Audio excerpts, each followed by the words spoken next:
আচ্ছা চল আমি আরেকবার আলোচনা করি।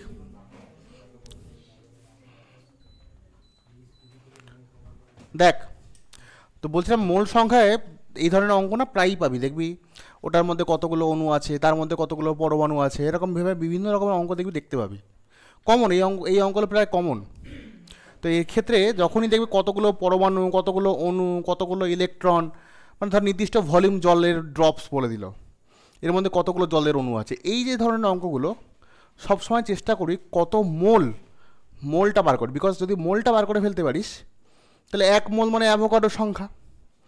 এবার সেখান থেকে তুই ক্যালকুলেট করে বের করে নিতে কতগুলো অণু, কতগুলো পরমাণু, কতগুলো তোর ইলেকট্রন এটসেট্রা বের করে নেওয়া যায়। ঠিক আছে, তাহলে আলটিমেট টার্গেট হচ্ছে মোলে কনভার্ট করা। এখন দেখ, মোলে কনভার্ট করতে গেলে আমরা যে পদ্ধতিগুলো ব্যবহার করি, একটা হচ্ছে ওই ওয়েট বাই মলিকুলার ওয়েট ওভাবে বার করি, আর একটা ভলিউম থেকে 22,000, যদি ভলিউমটা এমএলএ দেওয়া থাকে তাহলে 22,400 দিয়ে ভাগ করলে মনে চলে যাবে, বা ভলিউম যদি লিটারে দেওয়া থাকে তাহলে 22.4 লিটার দিয়ে ভাগ করলে মনে চলে যাবে। কিন্তু দেখ, এই যে 22,400 বা 22.4, এটা তুই গ্যাসের ক্ষেত্রে অ্যাপ্লাই করতে পারবি। তো জল দিয়েছে, জলের ক্ষেত্রে ভলিউমটা মাপা গেল 22,400টা এখানে তুই অ্যাপ্লাই করতে পারি। এটা গ্যাসের ভলিউম, তো বুঝতেছি ব্যাপারটা। তাহলে আমরা এটা অ্যাপ্লাই করলে অঙ্কটা আসবে না। তাহলে আমরা কী করতে হবে, এই যে 18 ml জল মানে কত গ্রাম জল, গ্রামে ওয়েটে কনভার্ট করে নেব। আমার যে আরেকটা উপায় কি, এটা যখন আমরা করতে পারবো না তাহলে দ্বিতীয় উপায়টা কি, ওয়েট বাই মলিকুলার ওয়েট, তাই তো।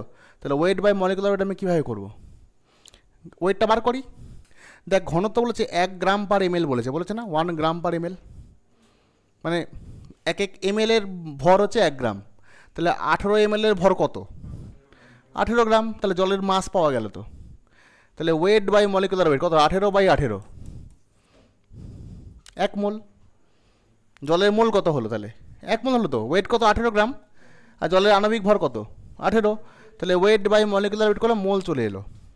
এবার বলছে দেখ, তাহলে সেটা মানে 1 মোল মানে কতগুলো জল, অ্যাভোগাড্রো সংখ্যক মানে 6.022 × 10⁻23 সংখ্যক জল, তাই তো। হিসাব করে তোরা করে নিবি, আমি জাস্ট ফর্মুলাটা বলে দিচ্ছি, ক্যালকুলেট করে দিচ্ছি। তাহলে 1 মোল মানে এতগুলো জলের অণু হলো। এবার প্রতিটা জলে কটা ইলেকট্রন আছে দেখ, জল বলছে দেখ এত ml জলে ইলেকট্রনের মোট সংখ্যা জানতে চেয়েছে। তো একটা জলে কতগুলো, দেখ একটা জলে H2O, তাই তো। হাইড্রোজেনে কটা ইলেকট্রন আছে, 2টো। অক্সিজেনে কটা আছে, 8টা। এই 16 তো মাস, ওটা ইলেকট্রন কটা, অ্যাটমিক নাম্বার থেকে আসবে, অ্যাটমিক নাম্বার থেকে আসবে। তাহলে টোটাল কতগুলো ইলেকট্রন হবে, 10টা ইলেকট্রন। মানে একটা জল হলে 10টা ইলেকট্রন হবে। কতগুলো জল পেয়েছিস, এতগুলো জল, তাহলে অতগুলো 10টা ইলেকট্রন ইন্টু 10 হয়ে যাবে না, ব্যাস ইন্টু 10 করে দে।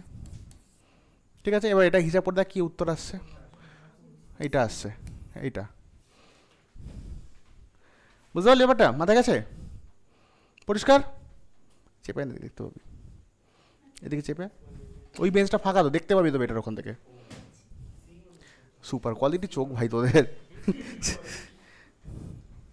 হলো, পরবর্তীটা দেখ, বুঝি। আচ্ছা, এইটা ভালো অঙ্ক, এটা পারিস তো অনেকে। বলছে একটা দ্বিযোজী মানে ভ্যালেন্সি 2, দ্বিযোজী মানে তো ভ্যালেন্সি 2 আছে। বলছে একটা দ্বিযোজী মৌল ধাতুর তুল্যাঙ্ক ভার। আচ্ছা, তুল্যাঙ্ক তোকে পড়িয়েছিলাম, তুল্যাঙ্ক ভার যদি ই হয় আর অ্যাটমিক মাস যদি এ হয়, ভ্যালেন্সি যদি ভি হয়, তাহলে এটা হচ্ছে তোমাদের সম্পর্ক ই ইকুয়াল টু a/v, অর্থাৎ তুল্যাঙ্ক ভার মানে অ্যাটমিক মাস বাই ভ্যালেন্সি। এবার দেখ তোকে ডেটা কী কী দেওয়া আছে, দ্বিযোজী ধাতু মানে তোর ভ্যালেন্সিটা 2 বলা আছে, তাই তো। তুল্যাঙ্ক ভার 20 মানে ইটা 20 বলা আছে। তাহলে অ্যাটমিক মাস, ধাতুটার অ্যাটমিক মাস কত হবে, তাহলে 20 × 2 মানে 40, 40 ইউনিট। এই তো হয়েছে তো, করে ফেল, এই অবধি করে ফেল আগে, 40 ইউনিটটা করে ফেল আগে, হচ্ছে। আচ্ছা দেখ, অ্যাটমিক মাস বেরিয়ে গেছে। এবার বলছে এর অনাদ্র ক্লোরাইডের আণবিক ভর কত। আচ্ছা, এবার যার ভ্যালেন্সি 1 সে যদি ক্লোরিনের সঙ্গে বিক্রিয়া করে তাহলে ক্লোরাইডটার সংকেত কী হবে, MCl, যেমন NaCl, KCl। যার ভ্যালেন্সি 2 সে যদি ক্লোরিনের সঙ্গে বিক্রিয়া করে তাহলে কেমন ক্লোরাইড তৈরি করবে, MCl2 বানাবে, MCl2 যৌগ বানাবে তো, হ্যাঁ কি না বল। এটা করেছিস তো, বুঝলাম। এটা লেখা হচ্ছে তো, তাহলে যে যৌগটা বানাবে তার সংকেত হবে MCl2 হবে, কেন যোজ্যতা 2 তো। এবার দেখ এম এর মাসটা এক্ষুনি হিসাব করেছিস কত হয়েছে, 40, তাহলে এম এর মাস 40 বসালাম। ক্লোরিনের মাস আমরা জানি অ্যাটমিক মাস 35.5, তাহলে প্লাস 35.5 ইন্টু 2, তাহলে এটা কত আসছে 40, এটা 35 70 প্লাস 1 71 আসছে, দেখ 111 আসছে, 111 ইউনিট। ঠিক আছে, তাহলে অ্যান্সার কোনটা হবে? Option B. বুঝতে পারলি কী করেছিলিস এটা? আচ্ছা ঠিক আছে, মুছি মানে বুঝলি প্রবলেম আমরা সলভ করলে তবে তোর মধ্যে আরও বেশি তুই ক্লিয়ার মানে কনফিডেন্স বাড়বে। ঠিক আছে, চেঞ্জ করি। আচ্ছা, তারপরে কোনটা বলছে দেখ, এইটা হাইড্রোজেন পরমাণুর প্রথম কক্ষের ব্যাসার্ধ নিচের কোনটির ব্যাসার্ধের সঙ্গে সমান? Li2 plus, helium plus, without ক্যালকুলেশনে বললে কিন্তু সমস্যা আছে। দেখ হাইড্রোজেনের প্রথম কক্ষের ব্যাসার্ধ কত? 0.529, তাই তো? তাহলে প্রথম ব্যাসার্ধ আমরা যেটা জানি 0.529 অ্যাংস্ট্রম, এটা আমরা জানি। আর প্রথম কক্ষের সঙ্গে অন্য কক্ষের ব্যাসার্ধের সম্পর্কটা কী? কেন তুই হাইড্রোজেনের সঙ্গে অন্য কোনোর সঙ্গে রিলেট করতে চাইছিস, তাহলে নিশ্চয়ই আমাদের ওই হাইড্রোজেনের প্রথম কক্ষের সঙ্গে অন্য কক্ষের ব্যাসার্ধের সম্পর্কটাকে ব্যবহার করা উচিত, কারণ তুই হাইড্রোজেনের ওই ডেটাটা ব্যবহার করে অন্য একটা কিছু ডেটা ব্যবহার করতে চাইছিস। তাহলে কী লেখা উচিত আমাদের? Rn is equal to 0.529 into n square by Z. এবার খেয়াল করে দেখ, Rn মানে এদের কারোর একটা ব্যাসার্ধ, তাই তো? Rn মানে এদের কারোর একটা ব্যাসার্ধ, বলছে হাইড্রোজেনের সঙ্গে সমান হবে, মানে এদের ব্যাসার্ধটা 0.529 আসবে, তাই তো? তখন n স্কোয়ার বাই জেডটা কেটে যাওয়া উচিত। তো n স্কোয়ার বাই জেডটা কাটবে কোন ক্ষেত্রে দেখতো? যদি বেরিলিয়াম 3+ নিস, বেরিলিয়ামের অ্যাটমিক নাম্বার কত?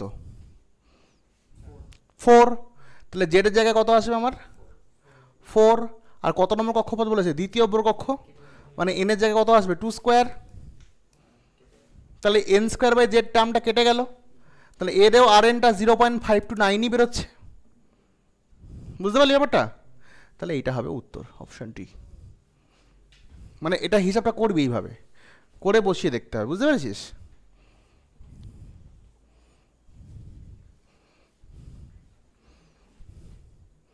হলো, বুঝবো?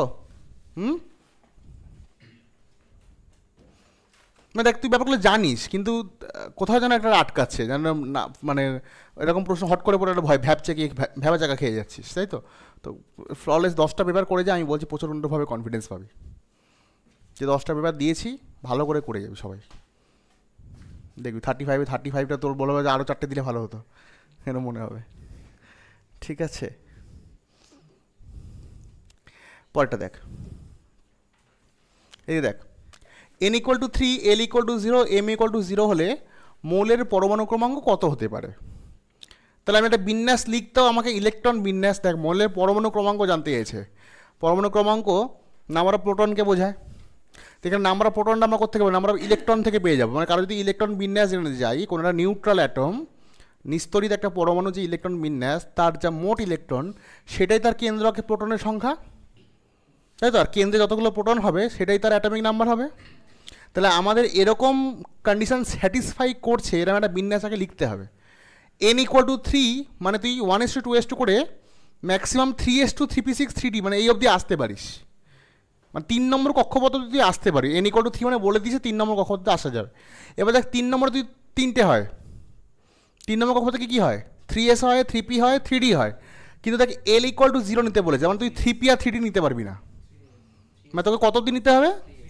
3s অবধি। তাহলে আমি 3s অবধি যদি লিখি তাহলে কিরকম আসে দেখ, 1:2 2s2 2p6 3s 2 নিতে পারিস, আরেকটা হতে পারে 1:2 2s2 2p6 3s 1ও তো নিতে পারিস, কারণ l = 0 m = 0 বলেছে, এবং l = 0 m = 0 একমাত্র 3sই হয়, মানে s সাবসেলই হয়, যার l ভ্যালুও 0 m ভ্যালুও 0, তাই তো?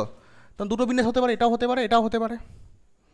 এখন যদি এই বিন্যাসটা হয় তাহলে টোটাল ইলেকট্রন কটা হচ্ছে? দেখ 12টা, 6 4 10 আর 2 12টা, আর এরকম হলে 11টা। তাহলে 11 12 কোথায় আছে দেখ, এই যে অ্যাটমিক নাম্বার 11 হতে পারে 12 হতে পারে। মানে এরকম কন্ডিশন স্যাটিসফাই দুটো বিন্যাসে হতে পারে, একটা এটা হতে পারে একটা এটা। তো এরকম বিন্যাস হলে টোটাল ইলেকট্রন 12টা, এরকম বিন্যাস হলে টোটাল ইলেকট্রন 11টা। টোটাল ইলেকট্রন যতগুলো হবে সেটাই নাম্বার অফ প্রোটন, সেটাই অ্যাটমিক নাম্বার। বুঝেছিস? করা হয়েছে? বুঝবো? চল চল পরের অঙ্কটা বলছে মুখ্য কোয়ান্টাম সংখ্যা n = 4 হলে কতগুলি অরবিটালের ক্ষেত্রে, মুখ্য কোয়ান্টাম সংখ্যা n = 4 হলে কতগুলি অরবিটালের ক্ষেত্রে গৌণ কোয়ান্টাম সংখ্যাটা l = 3 হবে। দেখ n = 4 এর আন্ডারে কী কী হতে পারে? n = 4 এর আন্ডারে আমাদের হতে পারে 4s, 4p, 4d আর 4f। এস এর ক্ষেত্রে এল ভ্যালু কত হয়? 0। পি এর ক্ষেত্রে এল ভ্যালু কত হয়? ডি এর ক্ষেত্রে এল ভ্যালু, এফ এর ক্ষেত্রে এল ভ্যালু 3। দেখ l = 3 বলেছে। মুখ্য কোয়ান্টাম সংখ্যা n = 4 হলে কতগুলি অরবিটালের ক্ষেত্রে গৌণ কোয়ান্টাম সংখ্যা l = 3 হতে পারে? তাহলে l = 3 একমাত্র 4f এ আছে। এফ এ কটা অরবিটাল আছে? 7টা অরবিটাল আছে। তাহলে 7 জনের হতে পারে। অ্যান্সার 7। বুঝতে পারলি?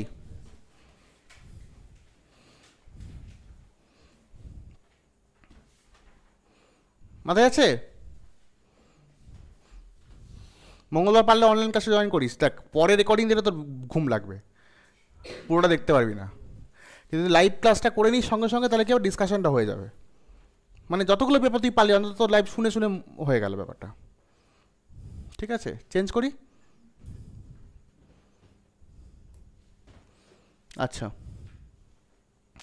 নিউক্লিয়াস থেকে দূরত্ব বৃদ্ধির সাথে সাথে ইলেকট্রনের গতিশক্তি হ্রাস পায়, এইটা বেশ মজাদার জিনিস। বল দেখি মনে আছে কিনা তোদের, দেখি কি হয়। আচ্ছা দেখ, ইলেকট্রনের মোট শক্তি, টোটাল শক্তি আমরা বলেছিলাম তার কাইনেটিক এনার্জি আর পোটেনশিয়াল এনার্জি যোগফল বলেছিলাম। কাইনেটিক এনার্জি ভ্যালু কত পেয়েছিলাম আমরা?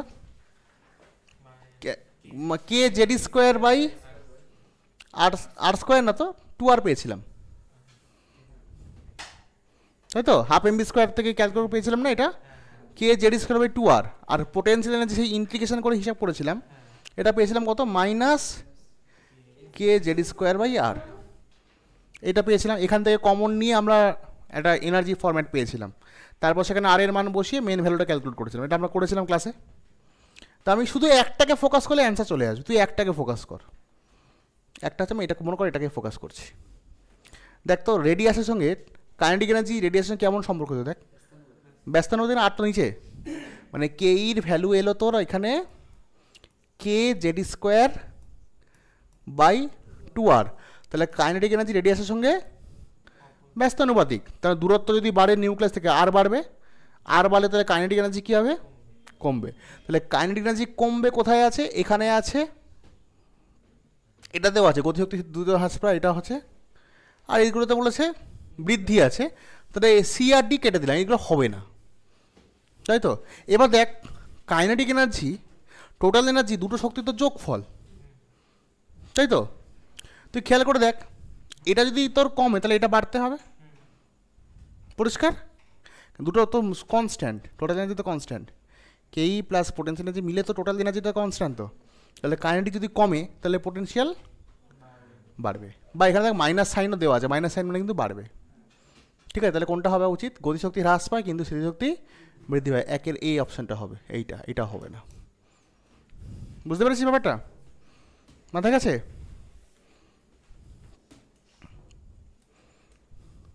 বুঝবো? গৌড়া পড়তে আসিনি? আহারে,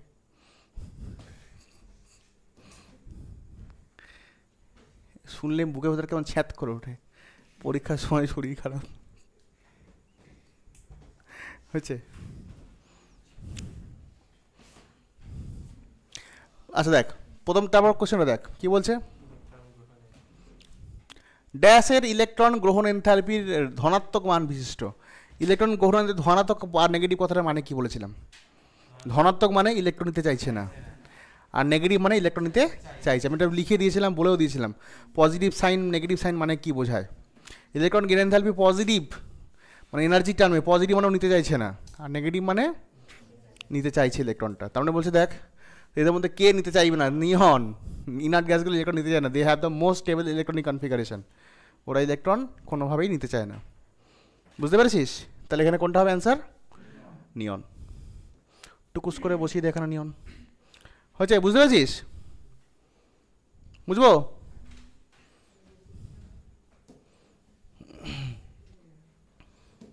পরটা আচ্ছা, কোন আয়নের স্থায়িত্ব সবচেয়ে কম?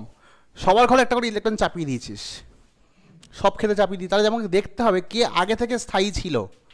যে স্থায়ী ছিল তাকে যদি বেশি স্থায়ী করতে যায় তখন তার ক্ষেত্রে বিপজ্জনক ব্যাপার এটা, অর্থাৎ সে আর স্থায়ী হতে চাইবে না।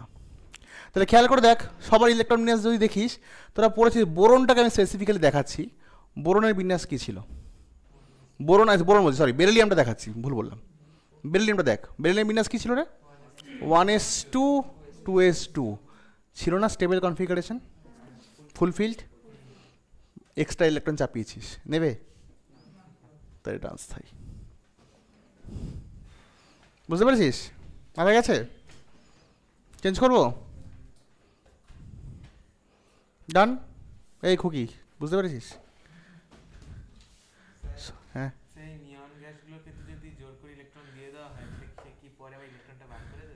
যদি না স্থায়ী কম্পাউন্ড বানানো যায়। এখনও পর্যন্ত পাওয়া যায়নি কম্পাউন্ড, এখনও পর্যন্ত যা পাওয়া গেছে ইনার্ট গ্যাসের আর ক্রিপ্টনের একটা কম্পাউন্ড পাওয়া গেছে, KrF2, আর জেননের কিছু পাওয়া গেছে। মানে এদের প্রচণ্ড হাই আয়নেশন এনার্জি লাগে ইলেকট্রন বের করা, এদের কম্পাউন্ড বানানো খুব চাপ। ঠিক আছে, আচ্ছা কোনটা যেন এবারে? 9। চলো, বিবৃতি 1, কার্বন নাইট্রোজেন অক্সিজেন আয়নয়ন বিভবের ক্রম N>O>C। মেলাই, ঠিক না ভুল? কেননা বিবৃতি টাইপের কোশ্চেনে যেটা করে দেখি, বিবৃতি মানে তো স্টেটমেন্ট দেবে। এবার তোকে যে অপশানগুলো দেবে দুটো স্টেটমেন্ট বলবে, স্টেটমেন্ট 1, স্টেটমেন্ট 2। এবার তোকে বলতে হবে কী কী হতে পারে অপশানসগুলো। দুটো স্টেটমেন্টই কারেক্ট, তাহলে দেখবি একটা অপশান থাকবে স্টেটমেন্ট বিবৃতি 1, বিবৃতি 2 দুজনেই সঠিক। এরকম হতে পারে বিবৃতি 1 সঠিক, বিবৃতি 2 ইনকারেক্ট। এরকম হতে পারে বিবৃতি 1টা ইনকারেক্ট, বিবৃতি 2 সঠিক, আরেকটা ক্ষেত্রে দুটোই ইনকারেক্ট। চারটে অপশান দেখ, ওগুলোই আছে। বিবৃতি 1 সঠিক, 2 সঠিক নয়। তারপরটা দেখ 2 সঠিক, 1 সঠিক নয়। তারপরে কি দেখ দুটোই সঠিক, দুটোই ভুল। তো তোকে তার মানে বেসিক্যালি তোকে যেটা করতে হবে, এই অপশানসগুলো পড়ে টাইম নষ্ট করবি না আগে। এই স্টেটমেন্টগুলোকে নিজে ভেরিফাই কর, যা বলছে ঠিক বলছে না ভুল বলছে, তাহলেই তুই উত্তরটা পেয়ে যাবি। বলছে কার্বন নাইট্রোজেন অক্সিজেনের আয়নয়ন বিভবের ক্রম বলেছে N>O>C। প্রত্যেকে দেখ আয়নয়ন বিভব মানে আয়নেশন এনার্জি জানতে চাইছিস, ইলেকট্রন বিন্যাসটা আগে লিখে ফেল, মানে কমনলি উত্তরগুলো পেয়ে যাবি। ইলেকট্রন বিন্যাস থেকে তুই একটা উত্তর পেয়ে যাবি অন্তত। এন এর যোজ্যতা কক্ষে ইলেকট্রন বিন্যাস কী বল? 2s2 2p3। Oxygen 2s2 2p4। আর কে দিয়েছিলে? Carbon 2s2 2p2। এইগুলো দেওয়া রয়েছে আমাদের। ওকে, এবার তুই খেয়াল করে দেখ কাকে তোর মনে হচ্ছে আয়োনাইজ করা সব থেকে চাপের, নিজে বল। ঠিক সে বল, নাইট্রোজেন। হাফ ফিল্ড, তাহলে এনের আয়োনাইজ করতে সব থেকে বেশি এনার্জি লাগবে, এটা সঠিক। তাহলে এন ঠিক আছে, এনকে প্রথমে রেখেছে, কোনো সমস্যা নেই, এনের বেশি লেখা আছে, ঠিকই আছে। এবার অক্সিজেন আর কার্বনের মধ্যে কার বেশি হওয়া উচিত? দেখ কার্বন হচ্ছে গ্রুপ 14, তারপরে গ্রুপ 15, তারপরে গ্রুপ 16 আছে অক্সিজেন। এখানে আছে অক্সিজেন, এরম জায়গায় অক্সিজেন আছে, এরম জায়গায় কার্বন আছে। লেফট টু রাইট গেলে আয়োনাইজেশন এনার্জি বাড়ে, তাহলে কার্বনের থেকে অক্সিজেনের আয়োনাইজেশন এনার্জি বেশি হওয়া উচিত। তাহলে দেখ এটা তাহলে ঠিক আছে, তাহলে বিবৃতি 1 কারেক্ট। বিবৃতি 2, পটাশিয়ামের চেয়ে কপারের আয়নন বিভবের মান বেশি হয়, এটাও ক্লাসে করিয়েছিলাম। প্রথম কথা হচ্ছে পটাশিয়াম ওপারে, কপার এদিকে। আরেকটা কারণ হচ্ছে দেখবি কপারে তোদের আমি পড়িয়েছিলাম 3D ইলেকট্রন রয়েছে। পটাশিয়াম বলছি, কপারের বিন্যাসে দেখবি পটাশিয়ামটা লিখলে যদি, এটা ক্লাসে করিয়েছিলাম না, পটাশিয়াম ভার্সেস কপার যে আবরণীর প্রভাব দিয়ে 1s2 2s2 2p6 3s2 3p6 4s1, তাই তো? আর কপারের ক্ষেত্রে কপারের ক্ষেত্রে কী ছিল, এই 4s এর আগে একটা 3d থাকছে, তাই তো? 3d10 4s1 থাকছে কপারের ক্ষেত্রে। তাহলে 3d যেহেতু একটা দুর্বল আবরক, তাহলে এখানে নিউক্লিয়ার অ্যাট্রাকটিভ ফোর্স বেশি হবে, ফলে এই ইলেকট্রনটাকে তুই সহজে আয়োনাইজ করতে পারবি না। তাহলে কপারের আয়োনাইজ এনার্জি বেশি হবে দেন পটাশিয়াম, তাই তো বলা আছে। বিবৃতি 1 বিবৃতি 2 দুজনেই কারেক্ট। মাথায় গেছে? মেয়ায় মুছতে পারি? বুঝলাম, হয়েছে।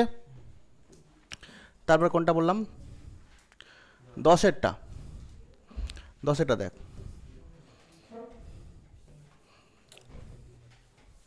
আচ্ছা, কোন অণুর কেন্দ্রীয় পরমাণু দুটি নিঃসঙ্গ ইলেকট্রন, তো ভিএসসি করে বের করে ফেলবি, পারবি তো? কে পারিস নি এটা? তুই পারিস নি তো? হওয়া তুই ঘুম থেকে উঠে এসেছিস সবাই, দেখ। আচ্ছা, একবার দেখিয়ে দিচ্ছি, দেখ। SF4 সালফারের 6টা দাগ, ভ্যালেন্সে 6টা ইলেকট্রন, 1 2 3 4 5 6, 4টে ফ্লুরিন নিয়ে নিয়েছে, এই একটা 4টে ফ্লুরিন নিয়ে নিয়েছে, তাহলে একটা লোন পেয়ার, দেখেন এখানে একটা লোন পেয়ার আছে। BrF5 ব্রোমিনের 7টা, 1 2 3 4 5 6 7টা, তার মধ্যে 5টা তো নিয়েই নিয়েছে ফ্লুরিন, লোন পেয়ার এখানেও একটা। SO2 সালফারের 6টা, 1 2 3 4 5 6, তো অক্সিজেন দুটো করে নেয়, এক একটা অক্সিজেন কটা করে খায়? দুটো করে খেলে, তাহলে সেই একটাই পড়ে আছে লোন পেয়ার, একটা লোন পেয়ার পড়ে আছে তো। জেনন 8টা দাগ হবে, 1 2 3 4 5 6 7 8টা, তার মধ্যে কটা ফ্লুরিন খাচ্ছে? 4টে ফ্লুরিন খেয়ে নেবে, তাহলে দুটো আর দুটো, মানে এই দুটো মিলে একটা লোন পেয়ার হয়, তাহলে কটা লোন পেয়ার পড়ে আছে? প্রশ্ন কি জানতে চেয়েছে? কোন অণুর কেন্দ্রীয় পরমাণুতে দুটি নিঃসঙ্গ ইলেকট্রন জোড়া উপস্থিত? HCF4 ঘটস্থ হইয়াছে। পরেরটা চলো। O2F2 এর সমাকৃতি গঠন বিশিষ্ট, আমি আগের দিন দেখাচ্ছিলাম বোর্ডের মধ্যে পেন নিয়ে দেখাচ্ছিলাম H2O2 গঠন কিরকম হবে, দেখাচ্ছিল না এরকম ভাবে? হ্যাঁ, পেন দিয়ে দেখাচ্ছিলাম কিরকম আছে বোর্ডের সঙ্গে প্লেন করে, মানে এরকম একটা, এদিকে স্ট্রেট এরকম, তাই তো? দেখিয়েছিলাম এরকমভাবে, মানে এরকম সাদা ব্যাকগ্রাউন্ড করে এরকম ছিল, দে এরকমভাবে এই থাকে, তোদের দিকে এইটা এই এরকম ছিল, এরকম স্ট্রাকচার H2O2, O2F2 তাই, ঠিক আছে, সেম স্ট্রাকচার। তাহলে O2F2 সম গঠন হচ্ছে এইটার, আগের দিন দেখাচ্ছিলাম স্ট্রাকচারটা। O2F2 ক্ষেত্রে এরকম আছে, O আছে, F H2O2 সেম আছে, F এর জায়গায় H আছে, F এর জায়গায় দুটো H, ঠিক আছে? এটা গেল না,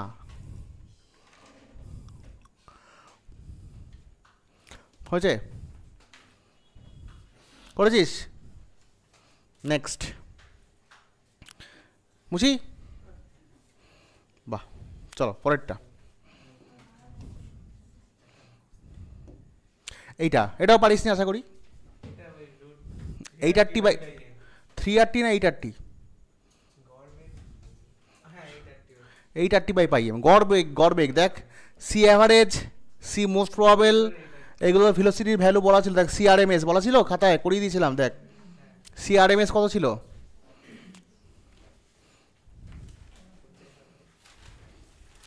সি অ্যাভারেজ ছিল 8RT/√8RT/πm, খাতাটা দেখ গ্যাস চ্যাপ্টারে, 8RT/πm পেয়েছিস? 8RT/πm, তারপর একটা 3RT/m, এটা কি CRMS, তারপরে 2RT/m, ঠিক আছে? তো আমাকে এখানে গড়, এখানে তো যে কোনো কিছু চাইতে পারে, এই প্রশ্নে গড় বেগ চেয়েছে, অন্য কোনো প্রশ্নে CMPও চাইতে পারে। ফর্মুলাটা লেখ, তো গড় বেগের ফর্মুলা কি ছিল? সি অ্যাভারেজকে আমরা এভাবে প্রকাশ করতে পারি, বা সি অ্যাভারেজ তলা লিখতে পারি, বা কোথাও সি এবার মাথায় বার দিয়ে দেয় একটা অ্যাভারেজ বোঝা, মানে বিভিন্নভাবে বোঝানো হয়। সি অ্যাভারেজকে এইভাবে এটা ব্র্যাকেট দিয়ে বোঝানো হয়, কোথাও কোথাও সি বার লেখা হয়, অথবা কোথাও সি লিখে তলায় এভারেজ কথাটা লিখে দেওয়া হয়। তো ফর্মুলাটা কি ছিল? √8RT/8RT/πm, এই আমার ছিল ফর্মুলা। দেখ তোর এই 8 আর পাইটা তো কমন, সবার ক্ষেত্রেই আছে। তুই T/m হিসাব কর, তুই টেম্পারেচার বাই এমটা হিসাব কর, তালিতে হয়ে যাবে। বুঝতে পেরেছিস না বুঝতে পারিস? এই যে ফর্মুলাটা, এটা তো এর ক্ষেত্রেও ভ্যালিড, এর ক্ষেত্রে সবার ক্ষেত্রেই ভ্যালিড। তাহলে 8R/πটা তো সবারই আছে, ওটা তো ভ্যারিয়েবল না, তাহলে ভ্যারি কোনটা করবে? তাপমাত্রা ভ্যারি করবে আর মলিকুলটা ভ্যারি করবে, মলিকুলার মাসটা ভ্যারি করছে। দেখ বুঝতে পেরেছিস? অর্থাৎ তুই এখানে সি অ্যাভারেজটাকে হিসাব করতে পারি এইভাবে, তুই √8 T/mটা হিসাব কর। মানে আমি বলছি 8R/πটা করতে তোর ক্ষেত্রে সুবিধা হয়ে যাবে, তখন তোর তো ক্যালকুলেটর অ্যালাউড নয়। তা তুই সহজভাবে করার চেষ্টা কর। তুই দেখ কোথায় T/m ভ্যালুটা বেশি আসছে, খেয়াল করে দেখ। এখানে 500, এটার ক্ষেত্রে উপরে 500 কেলভিন, নিচে O2 তো মানে 16 দোকানে 32। ঠিক আছে, বুঝে যাবি উত্তর কোনটা বেশি আছে, বুঝে যাবি। দেখ এটা কি 400/44, তাই না? এটা ক্ষেত্রে 400/44। আমি রাফলি দেখ, MCQ যখন তোর ক্যালকুলেটর তোর কাছে অ্যালাউড নয়, তোকে কাছাকাছি অ্যান্সারটা আনতে হবে, মুখে মুখে যতটা কাছাকাছি আসা যায়। তোকে এক্স্যাক্ট তো বার করতে হবে, তুই বুঝে নিবি কোনটা উত্তর হবে। ঠিক আছে, এক্ষেত্রে 400/44 হবে, এর ক্ষেত্রে 200 এই যে এখানে 200 হিলিয়ামের মাস কত? 4, তাই তো?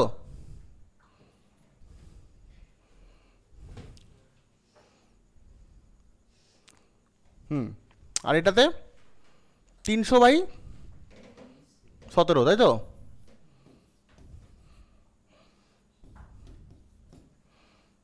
করে ভ্যালুগুলো বার করলাম। দেখ আচ্ছা, এই ভগ্নাংশগুলো কোনটায় কে বড় দেখে নিতে হবে তোকে, কর বেরোবে। দেখ আচ্ছা, আপনি রাফলি মুখে মুখে বলছি 500কে 32 ভাগে ভাগ করতে হবে, তাই তো? 500কে তুই 10 ভাগে ভাগ করতিস, কত আসতো? 50 করে আসতো, মানে আরও কমবে জিনিসটা, অনেকটা কমে যাবে। 500টা 32 ভাগে ভাগ হয়ে যাবে, তাই তো? এইখানে দেখ তো 200টা 4 ভাগে হলে এক একটা ভাগ কত আসছে? 50 করে আসছে, তাই তো? এই ভাগটা বেশি না, খেয়াল করে দেখ। তো এইভাবে দেখ, 200কে তুই 4 ভাগে ভাগ করেছিস, তাহলে 50 করে এক একটা ভাগে আসছে। 200 কেলভিন, ওই হ্যাঁ ঠিক আছে, হিলিয়ামের মাস হচ্ছে 4 হয়েছে। এটা 300/17। আর আমি বলছি উত্তর তোকে ক্যালকুলেট করার দরকার নেই, তুই এমনি আন্দাজ পেয়ে যাবি। দেখ 532 ভাগে ভাগ হয়, তাহলে এক একটা ভাগ, এটা ছেড়ে দে, সহজগুলোকে ভেবে নেয়। 400কে তুই 44 ভাগ করবি, এক একটা ভাগ কত আসবে? 40-এর থেকে কম আসবে, অনেক কম আসবে। 300কে 17 ভাগে ভাগ করবি, 300কে 10 ভাগে ভাগ করলে তো 30 আসতো, মানে 30-এর থেকেও কম আসবে। বুঝতে পারছিস? এইভাবে তোকে ভাবতে, যেহেতু তোকে ক্যালকুলেটর অ্যালাউড নয়, তোকে কিছু এইরকম টেকনিক অ্যাপ্লাই করতে হবে। 300কে তুই 10 ভাগে ভাগ করলে কত আসবে? 30 করে আসবে, আরও 7 ভাগে ভাগ হয়, ভাবতে পারছিস? মানে 30-এর থেকে কম। এইটা দেখ 200কে 4 ভাগে ভাগ হবে কত? তো সব থেকে বেশি ভাগ কোথায় পাচ্ছিস? এটাতে। তাহলে উত্তর কি হওয়া উচিত? বাকি করার দরকার নেই, কোনো হিসাব করতে হলো ক্যালকুলেটারে, এমনি মুখোমুখি জাস্ট আন্দাজ করে বের করে নেওয়া যায়। এইটা বুঝতে পারলি? মুছি। আচ্ছা, 13টা তো পারবি আশা করি। শর্টকি ত্রুটির ক্ষেত্রে কোন বিবৃতিগুলি সঠিক নয়? আচ্ছা দেখ, শর্টকি ত্রুটিতে কেলাসের ঘনত্ব একই থাকে না, কেলাসের ঘনত্ব কমে, তো কেননা ল্যাটিস পয়েন্ট থেকে আয়নগুলো মিসপ্লেসড হয়ে যায়। তাহলে এটা ভুল কথা, এই একটা অ্যান্সার হওয়া উচিত, তাই তো? কোনটা ভুল বলেছে, সঠিক নয়। শর্টকি ত্রুটিতে কেলাসের তড়িৎ নিরপেক্ষতা বজায় থাকে না, এটাও ভুল কথা। তড়িৎ নিরপেক্ষতা বজায় থাকে, কারণ যতগুলো ক্যাটায়ন মিসপ্লেসড হয় একই সঙ্গে পাল্লা দিয়ে ততগুলো অ্যানায়নও মিসপ্লেসড হয়, তাই তো? সুতরাং তড়িৎ নিরপেক্ষতা এখানে বজায় থাকে, তাহলে এটা হবে রাইট। আচ্ছা, উষ্ণতা বৃদ্ধি করলে শর্টকি ত্রুটির হার বৃদ্ধি পায়, এটা ঠিক কথা। আরও বেশি যত টেম্পারেচার বাড়াবি, আরও বেশি পরিমাণ ক্যাটায়ন এবং অ্যানায়ন মিক্স হবে। টেম্পারেচার বাড়লে কী হবে? ওদের মোবিলিটি বাড়বে না, আরও বেশি পরিমাণে ক্যাটায়ন এবং অ্যানায়ন মিক্স হতে পারে ল্যাটিস পয়েন্ট থেকে। সুতরাং এটা ঠিক কথা। এটা ঠিক, এটা নেওয়া যাবে না। যে সমস্ত ক্লাসে ক্যাটায়নের তুলনায় অ্যানায়নের আকার খুব বেশি তাদের ক্ষেত্রে শর্টকি ত্রুটি দেখা যায়। দেখ শর্টকি ত্রুটিতে কী বলেছিলাম তো, রেডিয়াস রেশিও কথাটা বলেছিলাম। আমি কোন ক্ষেত্রে বলেছিলাম না, এজিবিআর কেন শর্টকি আর ফ্রেঙ্কেল দুটো দেখায়, দিয়ে রেডিয়াস রেশিও বলেছিলাম। শর্টকি ত্রুটি কারা দেখায়? যাদের কোঅর্ডিনেশন নাম্বার বেশি। কোঅর্ডিনেশন নাম্বার বেশি মানে হচ্ছে একটা ক্যাটায়নের চারিদিকে অনেকগুলো অ্যানায়ন যেখানে আছে। ভালো করে বুঝবি শর্টকি কোথায় দেখা যায়, যেখানে কোঅর্ডিনেশন নাম্বার বেশি থাকে। কোঅর্ডিনেশন বেশি হতে গেলে ক্যাটায়নটা একটু বড় হতে হয়, তবেই তার চারিদিকে কিন্তু অনেকগুলো অ্যানায়ন থাকতে পারবে যদি ক্যাটায়নটা বড় হয়। আর যদি ক্যাটায়ন আকারে ছোট হয় আর অ্যানায়ন যদি বড় হয়, তার কিন্তু খুব বেশি অ্যানায়ন চারিদিকে থাকতে পারবে না। কেন? যদি ক্যাটায়ন ছোট হলে অ্যানায়নগুলো অনেক কাছাকাছি চলে আসবে সবাই, মানে যাকে ঘিরে সবাই, সে যদি আকারে বড় হয় তো তার চারিদিকে অনেকজন ধরে যাবে। কোঅর্ডিনেশন নাম্বার বেশি, অর্থাৎ কোঅর্ডিনেশন নাম্বার বেশি হওয়া তখনই সম্ভব যদি ক্যাটায়নের সাইজ বড় হয় আর অ্যানায়নের সাইজ ছোট হয়, তবেই কোঅর্ডিনেশন নাম্বার বড় হতে পারে। তাহলে শর্টকি ত্রুটির জন্য এটাই পারফেক্ট, ক্যাটায়ন বড় হবে অ্যানায়ন ছোট, তবেই মানে ক্যাটায়ন আমরা তাই তো পড়েছিলাম শর্টকি কোথায় দেখায়, কোঅর্ডিনেশন নাম্বার যাদের বেশি। ফ্রেঙ্কেল কোথায় দেখায়, যাদের কোঅর্ডিনেশন নাম্বার কম আছে। তাহলে কম হতে হবে কখন? এরকম কেস হলে ক্যাটায়ন ছোট অ্যানায়ন বড়, তখন কোঅর্ডিনেশন নাম্বার কমে যাবে। আর কোঅর্ডিনেশন বাড়বে কখন? ক্যাটায়ন বড় অ্যানায়ন ছোট। এবার দেখি কী বলছে। যে সমস্ত ক্লাসে ক্যাটায়নের তুলনায় অ্যানায়নের আকার খুব বড় তাদের ক্ষেত্রে শর্টকি ত্রুটি দেখা যায় না। কী বলছে? ক্যাটায়নের তুলনায় অ্যানায়ন বড় মানে এটাতে ফ্রেঙ্কেল হয়, শর্টকি হয় না। তাহলে এটা ভুল বলেছে। তাহলে আমাদের কী নেওয়া উচিত? 1, 3, না আমাকে কোনটা সঠিক নয় সেগুলো নিতে বলেছে। তাহলে 1, 2 আর 4 কোথায় আছে?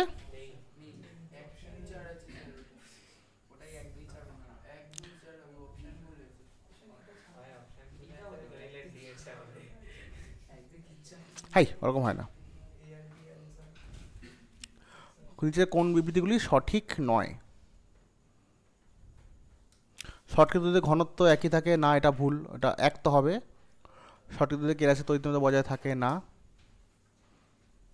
এটাও ঠিক। 1 আর 2 হবে। উষ্ণতা বৃদ্ধি করলে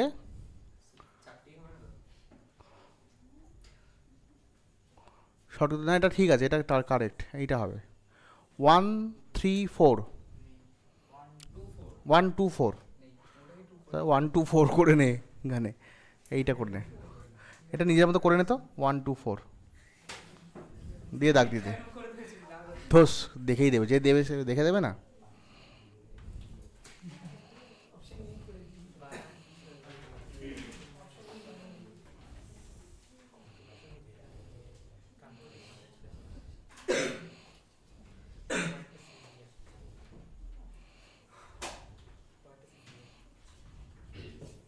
হলো বুঝি?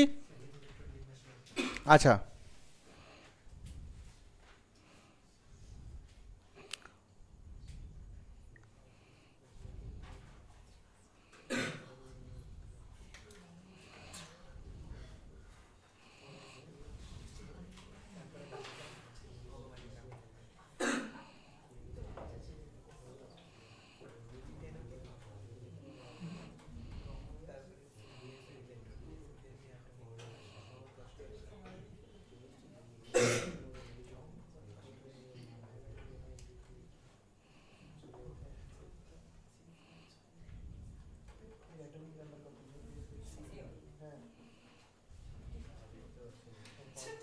এটা ঠিকই বলেছে, এটা ঠিকই, আমি ইন্টারনেটে দেখলাম উষ্ণতাবৃদ্ধ শর্টকির হার বৃদ্ধিই পায়, এই তো শর্টকি ডিফেক্টস ইনক্রিজেস উইথ টেম্পারেচার।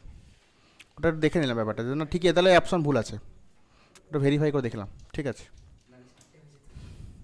হ্যাঁ নাহলে এটা হয়ে যেত। ঠিক আছে চল, না ঠিক আছে, আমরা যেটা করেছি এটা 1, 2, 4 করে নেব, হচ্ছে। আচ্ছা, কোনটির ক্ষেত্রে আলোক তড়িৎক্রিয়া সবচেয়ে বেশি, এটা একটু বুঝিয়ে বলি। জানিস, তার বুঝিয়ে বলতে হবে না। মানে আলো তড়িৎ মানে আলো পড়বে, ওখান থেকে ইলেকট্রন ফুস করে বেরিয়ে যাবে, তাই তো। তো যেই ক্ষেত্রে অ্যাটমটা আকারে বড় হবে, তার ইলেকট্রনগুলো খুব লুজলি বাউন্ড থাকে, সেই ইলেকট্রনগুলো সহজে বের করা সম্ভব। তাহলে তড়িৎক্রিয়া তারাই দেখাবে, তাহলে সিজিএম হবে উত্তর। খুব সহজে নাইট্রাইট যৌগ গঠন করে, আন্দাজে করে দিচ্ছে, ঠিক আছে। হ্যাঁ Mg3N2 হবে। ব্যাপারটা একটু বলে দিই, নাইট্রাইট যৌগ হতে গেলে গল্পটা কি হয়, নাইট্রাইট যৌগ হতে গেলে N3- ফর্ম হতে হয়। N তো এমনি স্টেবল যৌগ জানিস, 2s2p3 কনফিগারেশন, তাহলে N3- কেন হবে? N তো ভালোই সুখেই তো ছিল, 2s2p3 ছিল তো, তাহলে ওকে তুই N3- করছিস নাইট্রাইট বানাবি বলে। তারপর নাইট্রাইট যৌগটা যদি ভালো হয় তাহলে কষ্ট করে N3- বানানোটা ঠিকঠাক। যদি নাইট্রাইট যৌগটা অস্থায়ী হয় তাহলে ও N3- বানিয়ে লাভ নেই। এবার নাইট্রাইট যৌগটা স্থায়ী না অস্থায়ী সেটা যখনই কোশ্চেন করছে তখন ল্যাটিস এনার্জি গল্প চলে আসছে, বুঝতে পারছিস? অর্থাৎ আমাকে দেখতে হবে এদের সবার নাইট্রাইট বানালাম, বানিয়ে দেখবো কার ল্যাটিস এনার্জি বেশি। যার ল্যাটিস এনার্জি বেশি মানে যে তাহলে সেই কম্পাউন্ডে স্থায়ী, তাহলে সেক্ষেত্রে এনের N3- হওয়াটা সাকসেসফুল। বুঝতে পারলি না? বুঝতে পারলি না? মানে আমি কী বললাম, N এমনি সুখে ছিল, কোথায় ছিল? 2s2p3 configuration, half feel configure ছিল, ওর কোনো তাড়াহুড়ো ছিল না N3- করার। তোর নাইট্রাইট বানানোর ইচ্ছা হয়েছে, তুই এনকে জোর করে ফোর্স করে ভুলিয়ে ভালিয়ে N3- করেছিস, তোর তা না N3- রাজি হলো। কিন্তু যদি কম্পাউন্ডটা স্টেবল না হয় তাহলে N3- হয়ে লাভটা কী হলো? কম্পাউন্ডের স্টেবিলিটির কোশ্চেন মানে আমরা কী জানতে চেয়েছি? ল্যাটিস এনার্জি জানতে চেয়েছি। যদি তুই দেখেছি কম্পাউন্ডের ল্যাটিস এনার্জি বেশি তাহলে কম্পাউন্ডার স্থায়ী। তাহলে আলটিমেটলি আমরা সবারই নাইট্রাইট বানাই, হাইপোথেটিক্যালি বানাই, দিয়ে দেখবো কার ল্যাটিস এনার্জি বেশি। যার ল্যাটিস এনার্জি বেশি সেই কম্পাউন্ডার স্থায়ী হবে। তো দেখি কার কার কী কী নাইট্রাইট হতে পারে, দেখি পসিবল নাইট্রাইট। পটাশিয়াম যখন নাইট্রোজেনের সঙ্গে রিয়াকশন করবে, কে এর ভ্যালেন্সি 1, এন এর ভ্যালেন্সি 3, ক্রস করলে কি আসবে? K3N, তাই তো? আচ্ছা, তারপরে এমজির সঙ্গে করলে কত হবে? এমজির ভ্যালেন্সি 2, এন এর ভ্যালেন্সি 3, তাহলে কম্পাউন্ড কী হবে? Mg3N2। তাহলে এই একটা নাইট্রাইট হলো, এই একটা নাইট্রাইট হলো, রাইট? আচ্ছা, এরা দেখ সবাই কিন্তু গ্রুপ 2 এলিমেন্ট, সবারই ভ্যালেন্সি 2।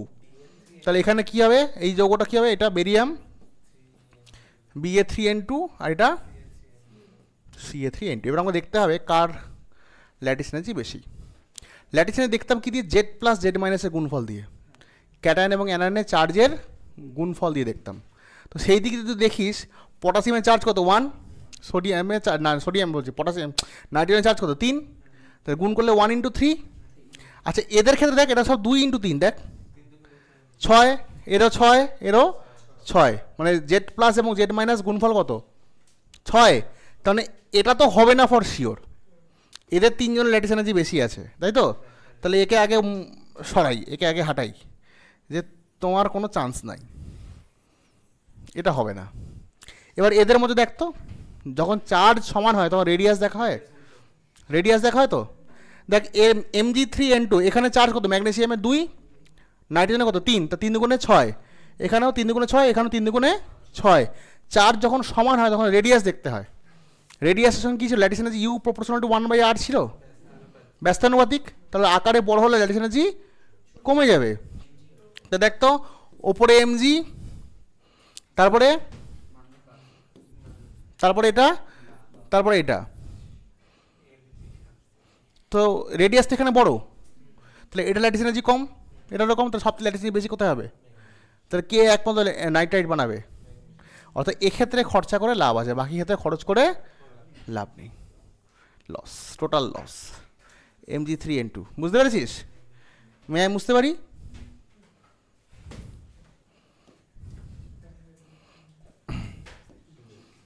ये रहा एक जबरदस्त क्वेश्चन, 16টা, ভালো করে দেখ কি কোশ্চেন বলছে। ক্ষারীয় মাধ্যমে H2O জারিত করতে পারে কাকে?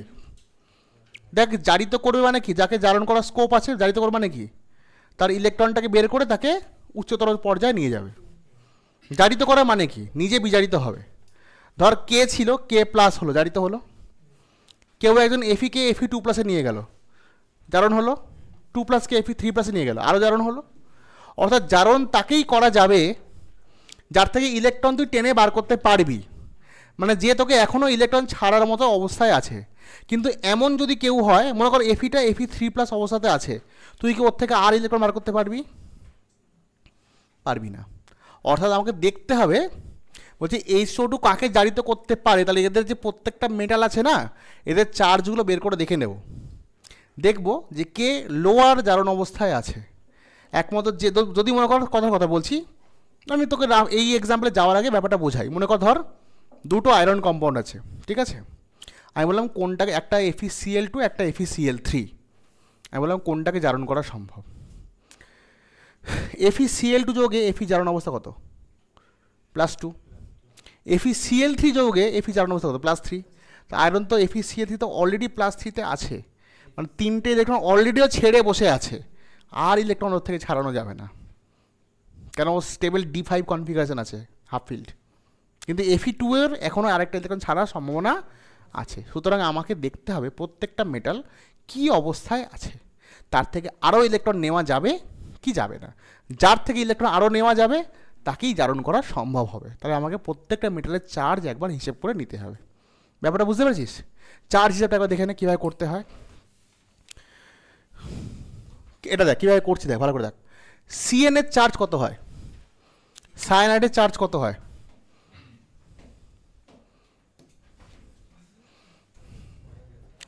CN এর চার্জ -1 করে হয়। কটা সায়ানাইড আছে দেখতে এখানে? 6টা। তাহলে -6 হবে, তাই তো? পটাশিয়ামের চার্জ কত করে হয়? +1। 3টে পটাশিয়াম আছে, তাহলে চার্জ কত হবে? +3। এবার দেখ কম্পাউন্ডের মাথায় কোনো চার্জ দেখতে পেয়েছিস? কম্পাউন্ডটা নিউট্রাল নাকি? কম্পাউন্ডে কোনো চার্জ ছিল না তো, তাহলে নিউট্রাল কম্পাউন্ড, তাই তো? তাহলে কম্পাউন্ড এখন নিউট্রালই রাখতে হবে, অর্থাৎ যতগুলো নেগেটিভ ততগুলো পজিটিভ।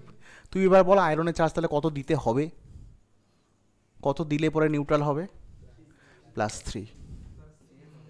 আয়রন তো ম্যাক্সিমাম আছে, তাহলে একে জারণ করা সম্ভব নয়, তাহলে হিসাব থেকে এ আউট, এ হবে না।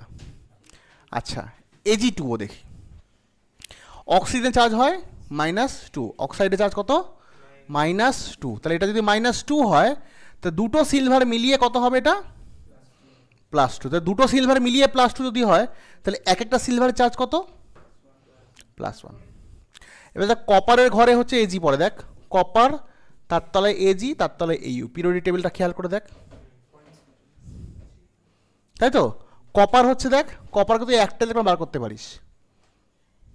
কপার প্লাস হলে 1s2 2s2 2p6 3s2 3p6 4s1 হয়, তাই তো? 4s1 না, সরি 3d10 হবে, একটা বেরোবে। কপার প্লাস তো, কপার প্লাস তো 3d10 থাকছে, দেখ মানে কপার প্লাসের বিন্যাসটা খেয়াল করে দেখ, যদি মনে করে দেখ, মনে পড়ে 1s2 একটা বার করছিস তো, কপারের এমনি বিন্যাস কত? 1s2 2s2 2p6 3s2 3p6 4s1 3d10। তাহলে একটা বের করলে 4s থেকে বের হবে, তাহলে কত হচ্ছে? 3d10। মানে কপার +1 দশাটা স্থায়ী জেনারেলি, তাই তো? অ্যাকুয়াস মিডিয়ামে কপার +2 স্থায়ী হয়, সেটা আলাদা ব্যাপার। আমি আপাতত যেটা বলছি কপার +1 জেনারেলি সাধারণত স্থায়ী, কারণ D10 কনফিগারেশন থাকে, ফুলফিল কনফিগারেশন। তাহলে কপারের ঘরে যারা থাকে তাদেরও একই প্রপার্টি থাকবে। কপার যদি +1 স্থায়ী হয় তাহলে কপারের বাড়ির লোকজন কারা? Ag আর Au, তাহলে ওরাও +1ই সন্তুষ্ট থাকবে তো, পরিষ্কার? তাহলে Agরও +1 আছে কি নেই? +2 ফর দুটো Ag, তাহলে এক একটা Ag জন্য কত? +1। তাহলে একে আর ইলেকট্রন ছাড়ানো যাবে না, তাহলে একেও আমাদের হিসাব থেকে বাদ দিতে হলো। ক্রোমিয়ামটা হিসাব করি, ঠিক আছে? পটাশিয়ামের চার্জ কত হবে বাবু? +1। দুটো পটাশিয়াম কত হবে? +2। অক্সিজেন কত করে হয়? -2। 7টা অক্সিজেন মানে কত হবে? -14। তাহলে এখানে কত দিতে হবে? আর +12। তবে তো টোটাল 0 হবে। দেখ যতগুলো পজিটিভ ততগুলো নেগেটিভ, ক্লিয়ার না? বুঝতে পারিস তুই? বুঝতে পারিস তো? আচ্ছা এই +12 কটা ক্রোমিয়ামের জন্য? দুটো। তাহলে প্রতিটা ক্রোমিয়ামের চার্জ কত? 6টা। অর্থাৎ ক্রোমিয়াম অলরেডি 6টা ইলেকট্রন ছেড়ে বসে আছে না। ক্রোমিয়ামও গ্রুপ 6 এর এলিমেন্ট। দেখ ওই যে স্ক্যান্ডিয়াম থেকে কোন স্ক্যান্ডিয়াম, পিরিয়ডিক টেবিলে কোন স্ক্যান্ডিয়াম, স্ক্যান্ডিয়ামটা হচ্ছে 3 নম্বর গ্রুপ, তারপর টাইটানিয়াম হচ্ছে 4 নম্বর গ্রুপ, ভ্যানাডিয়াম 5 নম্বর, ক্রোমিয়াম 6 নম্বর গ্রুপ। অর্থাৎ গ্রুপ 6 নম্বর গ্রুপে আছে ম্যাক্সিমাম 6টা ইলেকট্রনিও ছাড়তে পারে, আর ছাড়তে পারবে না কারণ 6টাই ছেড়ে বসে আছে এখানে। 6টা ইলেকট্রন অলরেডি ছেড়ে বসে আছে, তাহলে ওকেও অক্সিডাইজ করানো যাবে না। এবার তুই এটা ভেরিফাই না করে উত্তরটা দিতেই পারিস, কিন্তু আমরা এখন এতক্ষণ কষ্ট করলাম, তাহলে এটা ওটা মিলিয়ে দেখে নিই, ঠিক আছে? বুঝে গেছে উত্তর এটা হবে, দাগিয়ে দিলাম, তো বুঝিয়ে দিচ্ছি। দেখ সালফেট কত, 2 মাইনাস হয়, তাহলে Mn কত হবে, +2। Mn কত হতে পারে জানিস? Mn ম্যাক্সিমাম কত হতে পারে বলতো? Mn কোন গ্রুপে বিলং করে দেখ, ক্রোমিয়ামের পরে আছে দেখ, ক্রোমিয়াম, তারপরে ক্রোমিয়াম যদি 6 হয় তাহলে Mn 7, মানে 7টা ছাড়তে পারে। কত ছেড়ে রেখেছে এখন? আরও 5টা বের করতে পারবি, তাই তো? তার মানে এটাকে জারণ করা যাবে। H2O2 এর সঙ্গে পাঙ্গা নেবে, ঠিক আছে?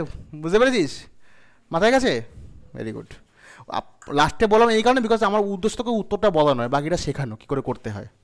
অ্যান্সার বলতে কত সময়, তো অ্যান্সার কি দিয়েই দিয়েছি তোদেরকে আমি, ঠিক আছে? উদ্দেশ্য এইগুলো আলোচনা করা। আচ্ছা, এটা ইনফরমেটিভ কোশ্চেন ভাই, আমি এটা কিছু বলতে পারবো না। কঠিনতম পদার্থ হচ্ছে বোরন কার্বন, বলেওছিলাম বোধ হয়, B4C বলা আছে, B4C বোরন কার্বাইড, ঠিক আছে? ওই কোভ্যালেন্ট স্ট্রাকচার এরকম সব, টেট্রাহেড্রাল, SiCর মতো, ঠিক আছে? আচ্ছা, এটা দেখ 162, এই সরি 18 নম্বর কোশ্চেন, 162 বলছি, 18 নম্বর কোশ্চেন, সরি। আচ্ছা, বলছে একটা উপক্ষার, এটা অ্যালকালয়েড, উপক্ষার মানে অ্যালকালয়েড টাইপ যৌগ, একটা উপক্ষারে 162 আণবিক ভর, তার 17.28% নাইট্রোজেন। তাহলে 162 17.28% কর না, কত আসছে দেখ না, 162 এর 17.28% করে দেখ তো কত আসছে।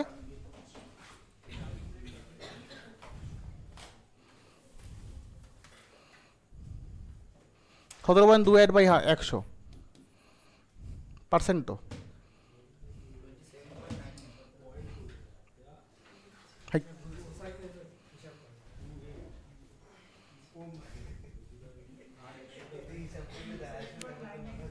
হ্যাঁ, এটা করে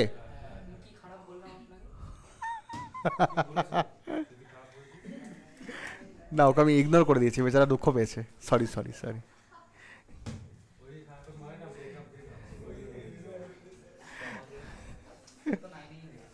এই এগিয়ে দেখ তুই,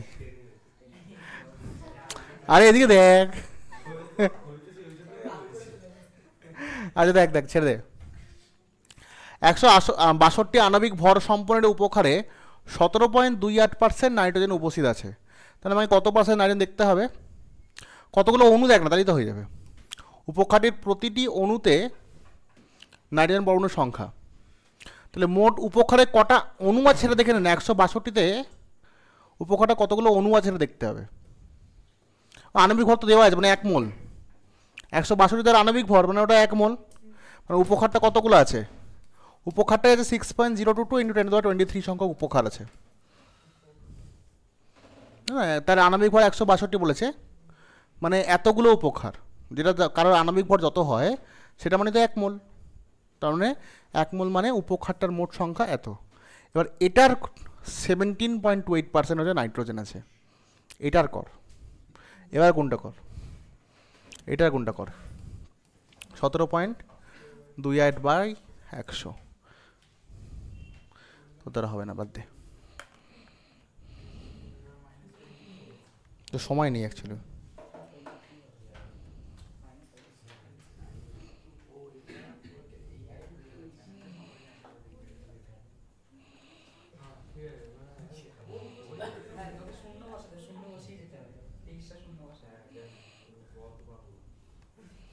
ওয়ান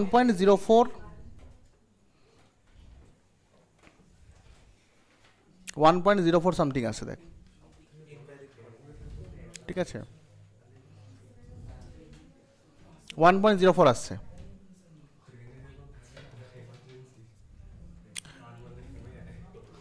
বলে দিই 1.04 মতো আসছে দেখ। এটা তো N2 সংখ্যা, N2 কতগুলো আছে, তাই তো? তাহলে অ্যাটম জিজ্ঞেস করেছে, অ্যাটম মানে 2 টাইমস হয়ে যাবে না, এটা তো N2, N2 এতগুলো আছে, নাইট্রোজেন এতগুলো আছে, তাহলে নাইট্রোজেনের অ্যাটম একটা অণুতে দুটো দুটো পরমাণু তো, তা 2 করে দে। হুম,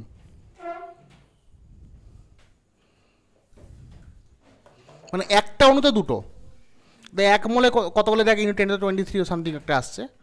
তাহলে একটা, এটা একটা নাইট্রোজেন 1.04 রাফলি 1, তাহলে N2 মানে কটা পরমাণু, তাহলে দুটো, এবার দুগুণ হয়ে যাবে এটা। পরমাণু জিজ্ঞেস করে দেখ কোথায় গেল, নাইট্রোজেন পরমাণু সংখ্যা, অণু বললে একটা হতো, অণু তো একটাই বেরোলো। ঠিক আছে, বুঝলি? আচ্ছা নেক্সট, এটা পরেরটা ভালো অঙ্ক হবে। প্রথমটা 19টা দেখ।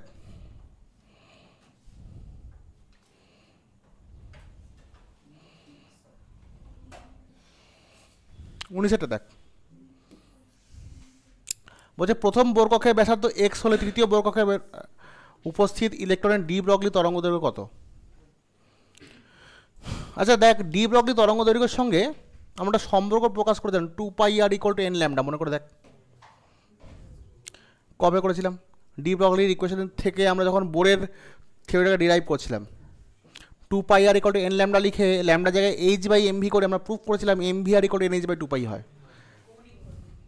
হ্যাঁ, মানে আমরা বলেছিলাম না যে বোর বলতে পারিনি কেন mvr = nh/2π, তারপর ডি ব্রগলি পড়ার পর ডি ব্রগলি ক্যালকুলেশন থেকে জানতে পেরেছি। আসছি একটু দাঁড়াও। ঠিক আছে, এটা তো অঙ্কটা আমরা হিসাব করি কি বলেছে।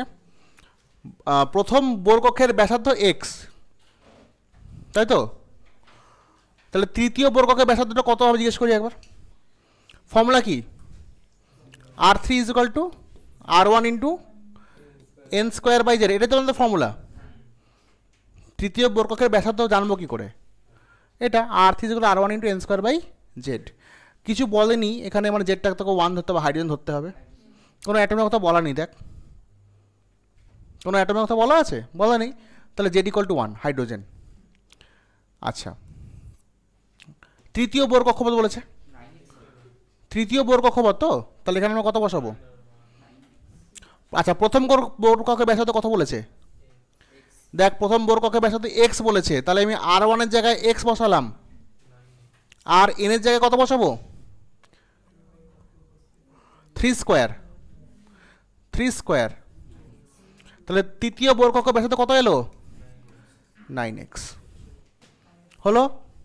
এবার দেখ এখানে বসিয়ে দে, এটা তৃতীয় বোর কক্ষ তো, তাহলে 2π × 9x, এটা কত হবে? সেই 3 ল্যামডা। তৃতীয় বোর কক্ষ বলেছে, তাহলে n তো 3 হবে, কাট 3 3 9, তাহলে কত আছে? ল্যামডা = 6πx আসছে। এটা হয়েছে? ঝপঝপ কর, ঝপঝপ কর। অ্যান্সার ভুল আসছে কোনটা?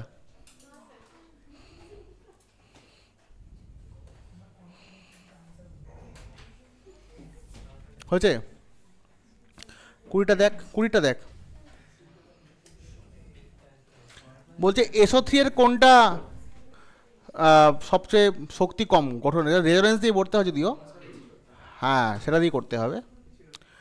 তার মধ্যে প্রথম কথা যে এটা এটা বাদ দিয়ে দে, SO3 বলেছে দেখ, এটা SO2, এটা SO4, তো এই দুটো আগেই বাদ। এবার এটা এটা ফর্মাল চার্জ না করে এমনিও করতে পারবি, ফর্মাল চার্জ না করে তুই এমনিও করতে পারবি। সেটা হচ্ছে অক্সিজেন বাইভ্যালেন্ট তো, অক্সিজেন কটা করে বন্ড করে? একটা সিগমা একটা পাই, একটা সিগমা একটা পাই, একটা সিগমা একটা পাই, একটা সিগমা একটা পাই, তাই হ্যাঁ ঠিক আছে। এমনি না করেও করা যায় ওটাকে, ঠিক আছে।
মানে পরিস্থিতি গরম করতে হবে।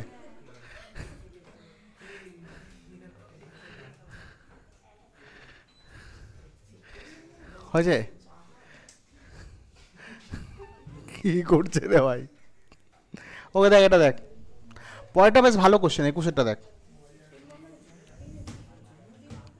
এই থাম না, তুই গরম করছিস। 21-এরটা দেখ, ভালো কোশ্চেন। যদি এই কোশ্চেন দেওয়ার কথা নয়, আশা করি দেবে না, দেবে না এটা, না আমি কি করে বলবো? বললাম না 10টা পেপার ভালো করে পড়ে যাবি। হ্যাঁ কে রে? অয়ন অয়ন অয়ন, ও হ্যাঁ হ্যাঁ হ্যাঁ বিশ্বাস। আচ্ছা নে, তাকা তাকা তাকা, ছেড়ে দে ছেড়ে দে বাবা, দিকে দেখ। এ আর বি বন্ধনের জন্য শতকরা আয়নীয় চরিত্র, এই খোকা এই দেখ, সরি, এ ও বি বন্ধনের জন্য, আচ্ছা একটু বলে দিই, কোনো একটা সমযোজী বন্ধন, মনে কর এ আর বি, এটা বুঝে নে, ব্যাপারটা বুঝে নে বাবু, বুঝে নে বুঝে নে। মনে কর এ আর বি এর মধ্যে একটা সমযোজী বন্ধন আছে। এখন এই সমযোজী বন্ধনে দুটো অ্যাটম যদি একই রকমের হয়, তাহলে যে তড়িৎ ঋণাত্মকতার পার্থক্য থাকে না। ধরুন এটাও ক্লোরিন, ওটাও ক্লোরিন, এটা অক্সিজেন, ওটাও দুজনেই যদি দুটো অ্যাটমই সেম হয়, তাহলে কী হবে, মাঝখানে যে ইলেকট্রনটা ইকুয়ালি ডিস্ট্রিবিউটেড থাকবে, ফলে সেখানে আয়নীয় চরিত্র মোটামুটি থাকবে না বললে চলে, ঠিক আছে। কিন্তু যদি দুটো অ্যাটম আলাদা হয়, যেমন ধর HCl, HCl-এ একটা এইচ একটা ক্লোরিন, তাহলে এই যে বন্ধনজোড় ইলেকট্রনগুলো ক্লোরিনের দিকে শিফট হবে। যদি ক্লোরিনের দিকে শিফট হয়, তাহলে ক্লোরিনের মাথায় ডেল্টা মাইনাস চার্জ আর এইচের মাথায় ডেল্টা প্লাস চার্জ আসবে, ফলে এই বন্ধনের মধ্যে একটা হালকা আয়নীয় চরিত্র আসবে। অর্থাৎ সমযোজী বন্ধনে আয়নীয় চরিত্র আসতে পারে, এদের তড়িৎ ঋণাত্মকতার পার্থক্য যত বাড়বে তার উপর ডিপেন্ড করে, তাই তো। তড়িৎ ঋণাত্মকতার পার্থক্যকে আমরা এইভাবে দেখাই, ধর এই একটা অ্যাটম এ, এই একটা অ্যাটম বি, তাহলে এর তড়িৎ ঋণাত্মকতা আর এর তড়িৎ ঋণাত্মক পার্থক্যকে আমরা এইভাবে প্রকাশ করি, কাই এ মাইনাস কাই বি, এক্স নয়, এটা কাই বলে, হ্যাঁ, কেউ কেউ চাই বলে, CHI, অ্যাকচুয়ালি বানানটা CHI, কিন্তু লোকজন কাই বলে, ঠিক আছে। হ্যাঁ হ্যাঁ, বানানটা এটা দেখ না বাবা, এইটা ছি, মোর অ্যাকুরেট। শোন শোন শোন, থেমে যা থেমে যা থেমে যা, তাহলে যেটা বলতে চাইছি, আচ্ছা থেমে যা থেমে যা, ওকে ওকে, বুঝেছি বুঝেছি বুঝেছি বুঝেছি। তাহলে মেন ব্যাপারটা হচ্ছে, যত না না যত তড়িৎ ঋণাত্মকতা পার্থক্য বাড়বে, তত আয়নীয় চরিত্র বাড়বে। মানে আমরা বলতে পারছি যে এই তড়িৎ ঋণাত্মকতার পার্থক্যর সঙ্গে আমাদের পার্সেন্টেজ আয়নিক ক্যারেক্টার,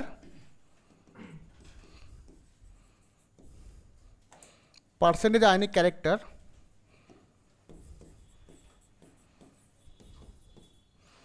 একটা একই গতিতে বাড়বে। যত যত পার্থক্য বাড়বে, তত তত আয়নীয় ক্যারেক্টারও বাড়তে থাকবে। মানে ঠিক y=mx টাইপের একটা কার্ভ হওয়া উচিত, মানে একটা সরলরৈখিক সম্পর্ক থাকা উচিত। এটা যত বাড়বে, এটাও সেইভাবে পাল্লা দিয়ে বাড়বে, এরকম একটা হওয়া উচিত ব্যাপারটা। এবার এখানে গ্রাফটা ওটাই দিয়েছে, আমাকে ভেরিফাই করতে বলছে কোনটা সঠিক গ্রাফ, মানে কার ক্ষেত্রে ডেটাটা কারেক্ট। ব্যাপারটা বুঝতে পারলি তো? দুটো অ্যাটমের তড়িৎ ঋণাত্মকতার পার্থক্য যত বাড়তে থাকবে, তত তাদের বন্ধনের মধ্যে আয়নীয় চরিত্রও বাড়তে থাকবে। মানে দুটো বৃদ্ধি একসাথে বোঝানো যাবে এরকম একটা কিছু, মানে দুটোই বাড়বে, মানে এটা বাড়লে এটা কমবে এমন যেন না হয়। দেখ এই যে ওয়াই অক্ষে কী দিয়েছে, শতকরা আয়নীয় চরিত্র, পার্সেন্টেজ আয়নিক ক্যারেক্টার। এক্স অক্ষ কী দিয়েছে, তড়িৎ ঋণাত্মকতার পার্থক্য কাই এ মাইনাস কাই বি, তাই তো? তুই যত এদিকে গেলে, যত তুই কাই এ মাইনাস কাই, মানে এদিকে যত মুভ করবি তত তার তোর এটা বাড়া উচিত, তাই তো? এর ক্ষেত্রে গ্রাফটা দেখতো, এই যে এ গ্রাফটা কি ফল করেছে না, এর গ্রাফটা কি ফল করেছে তো, মানে এটা যত বাড়িয়েছিস পার্সেন্টেজ আর্নিংটা কমে গেছে, তাহলে এটা হবে না, বুঝতে পেরেছিস? এরটা হবে না, এটা হবে না, বাদ। বি এরটা দেখ, বি এরটা দেখ বৃদ্ধি পেয়েছে কিন্তু স্ট্যাটিক থেকেছে বেশ কিছু সময়, দেখ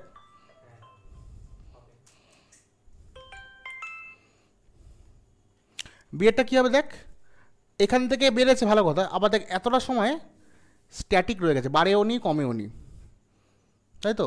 তাহলে কনস্ট্যান্ট আছে এই জায়গাটাতে, তাহলে কী হবে?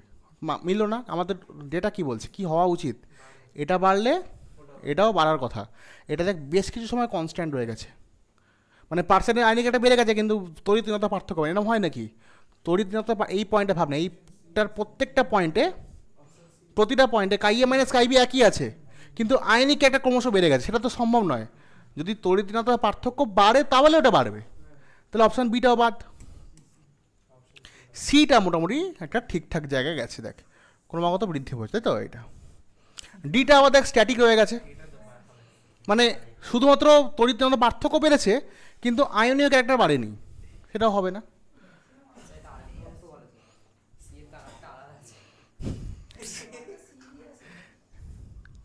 ঠিক আছে, চেঞ্জ করি, বুঝতে পারলি তো? এনকে বল। ও আচ্ছা, ডক্টর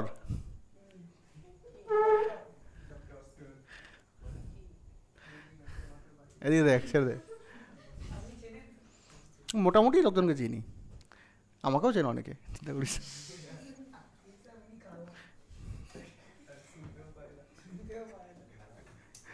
বাদ দে, ছেড়ে দে।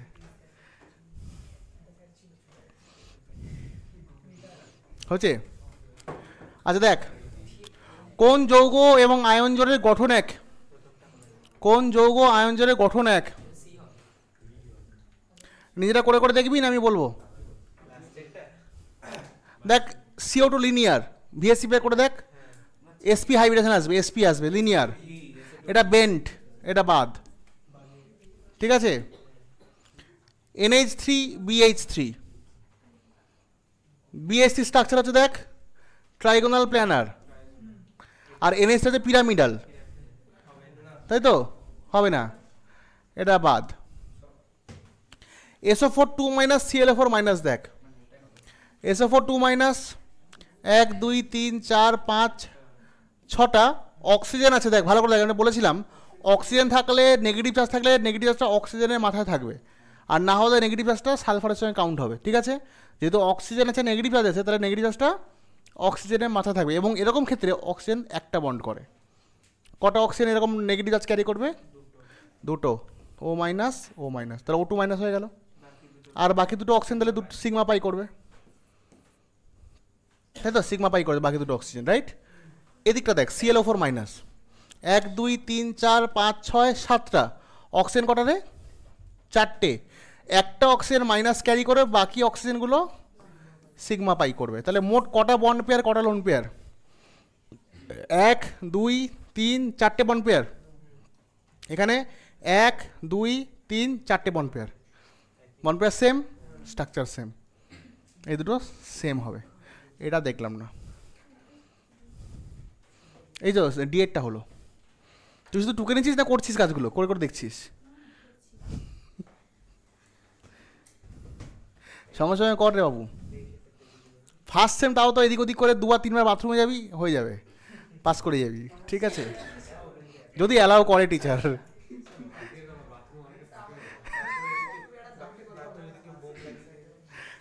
কিন্তু সেকেন্ড সেমে তো চাপ হবে বাবা, সেকেন্ড সেমিস্টার অনেকটা বড়। কি হয়েছে? আরে ও মরে যাবে, ছাড়ে দে ওকে, ওর নাক বন্ধ হয়ে গেছে। আচ্ছা আচ্ছা আচ্ছা, শুনবো না, আমি শুনবো না, ছেড়ে দে, ও মরে যাবে।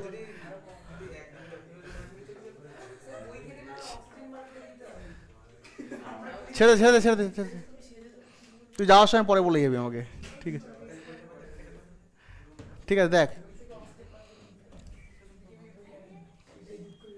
আর এটা বাবু দেখ, এটা দেখ, কোনটি ক্ষারকীয় অক্সাইড? এটা বলেছিলাম, এটা নিচেরটা, এইটা হবে। এটা তো অ্যামফোটেরিক, এটা অ্যাসিডিক, ঠিক আছে? এইটা তো অ্যামফোটেরিক ছিল, অ্যালুমিনিয়াম গ্যালিয়াম দুজনে অ্যামফোটেরিক ছিল। এটা হচ্ছে তোর বেসিক। ইন্ডিয়াম আর থ্যালিয়াম করেছিলাম অক্সাইডগুলো, গ্রুপ 13 এর অক্সাইডগুলো দেখবি এরকম ব্র্যাকেট ব্র্যাকেট করে করেছিলাম। হলো? আচ্ছা, তারপরে এইদিকে আছে না, এইদিকে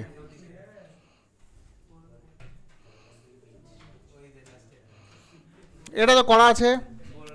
অজৈব গ্রাফাইট হলে বোরন নাইট্রাইট, আর বোরাজল বললে, বোরাজল বলতে যদি বলতে ইনঅর্গানিক বেঞ্জি B3N3H6, ভেরি গুড, এটা বোরন নাইট্রাইট। আচ্ছা, কোন ক্ষারকীয় মৃত্তিকা ধাতু ঘটিত সালফেটের হাইড্রেশন এনথালপি ল্যাটিস এনথালপি অপেক্ষা বেশি হবে? ল্যাটিস এনথালপি বেশি হবে যদি দুটো ক্যাটায়ন এবং অ্যানায়নের সাইজ সমান হয়। হাইড্রেশন এনথালপি বেশি হবে যদি ক্যাটায়ন এবং অ্যানায়ন ডিসিমিলার সাইজের হয়, তাই তো? ক্যাটায়ন ছোটো, অ্যানায়ন বড়, এরকম কেস হলে হাইড্রেশন বেশি হয়। এখানে খেয়াল করে দেখ, বলছে কার হাইড্রেশন বেশি হবে। সালফেট অবভিয়াসলি বড় একটা ক্যাটায়ন, অ্যানায়ন, একটা সালফার তার সঙ্গে 4টে অক্সিজেন, এটা বড় অ্যানায়ন। বেরিয়াম বড় ক্যাটায়ন, তাহলে বড়লোক কম্বিনেশন গুড, গুলবে না। এটা বাজে কম্বিনেশন, ছোটো লোক বড় লোক কম্বিনেশন আছে। বেরিলিয়াম ছোটো, সালফেট বড়, তাহলে এটা গুলে যাবে জলে, বুঝলি? এই দেখ, বড় লোক ছোটো লোক দেখে নে ওদিকে।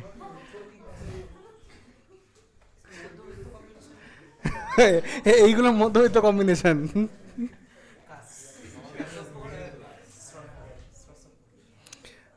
বাসোফোর, SRSO4, কাসোফোর, বেসোফোর। চল, এটা এটা এটা তো পারবি, বিন্যাস। এ পেরে, এটা তো তোকে অপমান করা বলে দেওয়া মানে। কপারের বিন্যাস কোনটা হবে রে? এটা 3D10 4S1, কপার 2+ হলে 3D9 হবে, এইটা হবে। বাকি করে নে, এই তো ভুলে গেছে, দেখ 1B 2C কোথায় রে? এইটা হলো। চল,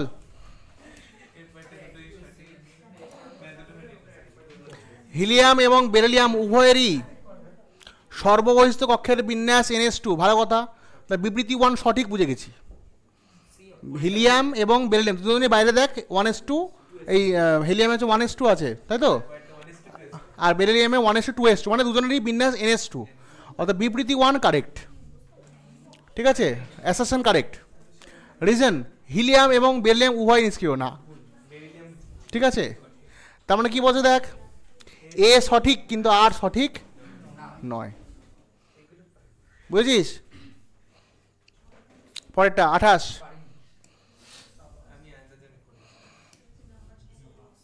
পরীক্ষামূলকভাবে দেখা যায় অ্যামোনিয়া অণুর বন্ধন কোণের মান 109°28' থেকে কম হয়। হ্যাঁ, কম তো হবে, কারণ দেখ অ্যামোনিয়ার হাইব্রিডাইজেশন sp3, অ্যামোনিয়াতে নাইট্রোজেনের হাইব্রিডাইজেশন হচ্ছে sp3, লোন পেয়ার আছে একটা।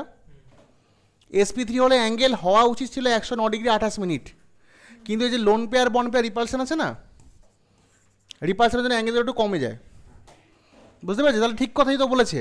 পরীক্ষামূলকভাবে দেখা যায় যে অ্যামোনিয়া অণুর বন্ধন কোণের মান 109°28' থেকে কম হয়। কেন কম হয় বল? লোন পেয়ার বন পেয়ার রিপালশনের জন্য, ঠিক আছে? কেটা পরীক্ষা হলে নিয়ে যাবে ওটা?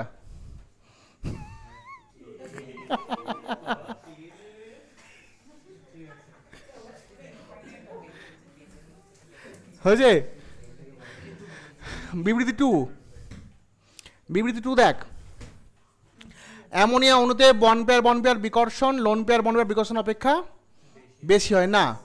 সবসময় জন্য এইটা order, lone pair repulsion is greater than lone pair বন পেয়ার, তারপরে সবার শেষে বন পেয়ার।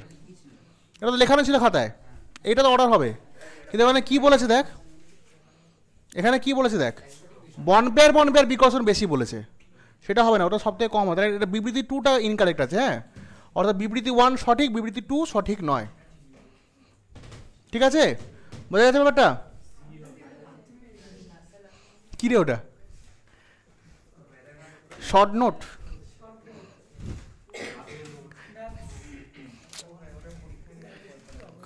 কি হবে এদের জন্য? দিন রাত আমি খেটে যাচ্ছি, নোটস পত্র বানিয়ে গুছিয়ে রেডি করে যাচ্ছি।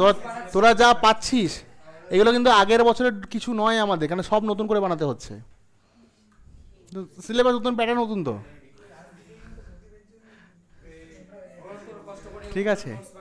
আমি আমার কাজ করছি, তোরা কি করবে আমি জানি না বাবা। পড়াচ্ছি, কোশ্চেন সলভ করছি, এ করে দিচ্ছি, নোট কোশ্চেন আছে এমসিকিউ, তোরা আবার কত ভাবি আমি আবার কোশ্চেন অ্যান্সার করে করে কিছু করে দিয়েছি, আবার রিভিশন নোটও বানিয়ে দিচ্ছি আজকে।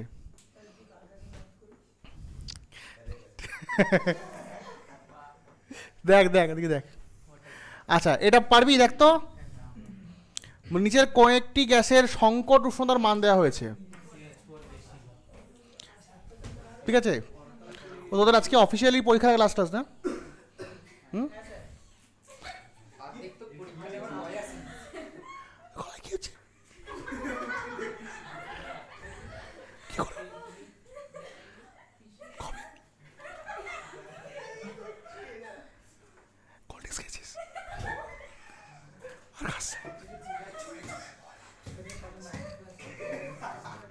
দেখ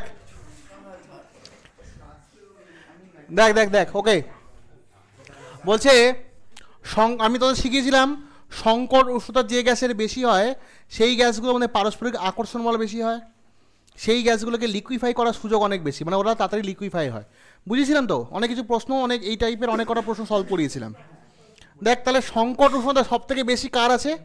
হেই পাগলা, এটা মাইনাস আছে গাধা কোথাকার।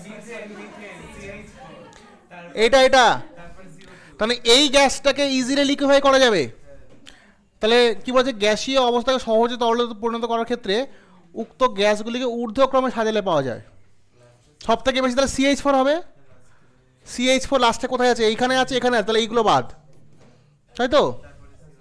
আচ্ছা CH4 এর পরে কে আসবে? CO2। CH4 এর পরে CO2, এটাতেও আছে, এটাতেও আছে। এবার দেখ এইটার মধ্যে কোনটা কম? এইটা 118, এইটা আসবে অপশান বি। বুঝতে পেরেছিস? Congratulation, thank you. চেঞ্জ করি, বলি দেখ বলছে NaCl কেলাসকে সোডিয়াম বাষ্পের পরিবেশে উত্তপ্ত করলে কেলাসটি যে বর্ণের দেখায় তা হলো। দেখ এটা ইনফরমেটিভ কোশ্চেন, কি হয় সেটা আগে বলি। কি কালার হবে দ্যাট ইজ ইনফরমেশন, আমি দিয়ে দিচ্ছি। ইনফরমেশন ইজ ইয়েলো, এটা হবে। লজিকটা তোকে বুঝিয়ে দিই কেন হবে, কারণ এখানে ইনফরমেশনটা ইম্পর্টেন্ট নয়, লজিকটা ইম্পর্টেন্ট। দেখে নে কীরকম হয় বলি। লিথিয়াম ক্লোরাইডের ক্ষেত্রে এটা হয়, পটাশিয়াম ক্লোরাইডের ক্ষেত্রে এটা হয়, ওটা কার ক্ষেত্রে হয় আমি জানি না, ঠিক আছে? আর এটা NaCl এর ক্ষেত্রে হয়, ঠিক আছে? একটু হবে কি আমি এক্স্যাক্ট বলতে পারছি না, আমি কনফার্ম নয় অ্যাকচুয়ালি, ঠিক আছে? একটু বুঝিয়ে বলি কেন হয় কালারটা। দেখ ধর এটা সোডিয়াম ক্লোরাইড ক্রিস্টাল, তাকা বাবু, এই খোকা দেখ না এদিকে, এটা সোডিয়াম ক্লোরাইড ক্রিস্টাল মনে কর, ঠিক আছে?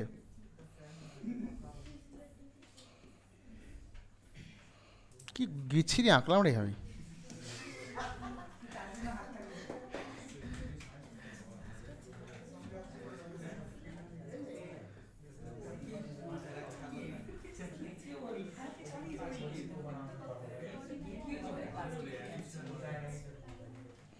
টাকা ওকে ওকে ওকে ব্রেক ওভার। দেখ টাকা না, সোডিয়াম ক্লোরাইড ক্রিস্টালটা এরকম টাইপের ক্রিস্টাল একটা, আমি বলছি, আমি জাস্ট বলছি এরকম একটা কিউবিক্যাল ক্রিস্টাল, বিভিন্ন পয়েন্টে সোডিয়াম ক্লোরিন আছে। এখন যখন এটাকে আমরা হিট করছি উইথ সোডিয়াম ভেপার, তখন কি হয় দেখ, তখন কি হয় সোডিয়াম ভেপারের সঙ্গে হিট করলে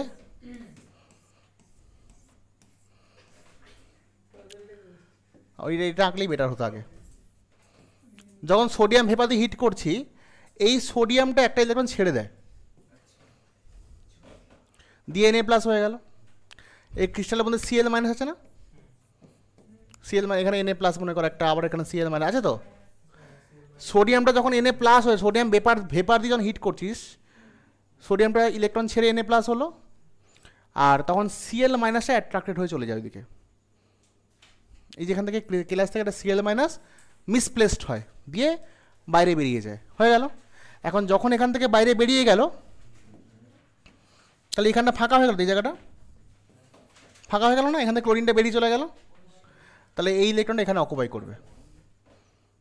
সোডিয়াম যে অক্সিডাইজ ওই ইলেকট্রনটা ছেড়েছিল সেটা ওই জায়গাটা অকুপাই করবে। আবার বলছি, সোডিয়াম ক্লোরাইড ক্রিস্টালের সঙ্গে যখন সোডিয়াম ভেপারকে আমরা উত্তপ্ত করছি, সোডিয়ামটা ইলেকট্রন ছেড়ে দেয়, দিয়ে নিজে Na প্লাস হয়, আর Na প্লাস যখন হবে তখন কেলাস থেকে একটা Cl মাইনাস ওই দিকে অ্যাট্রাক্টেড হয়ে বেরোবে, NaCl হয়ে এটা NaCl হয়ে গেল। এই ইলেকট্রনটা তখন এই ভ্যাকেন্ট জায়গাটা অকুপাই করবে, এফ সেন্টার দিয়ে কালার দেখাবে। গরমে এটা উত্তেজিত হয়ে যে কালার, যে তরঙ্গ দৈর্ঘ্য অ্যাবজর্ব করে তার একটা কমপ্লিমেন্টারি কালার ও দেখাবে।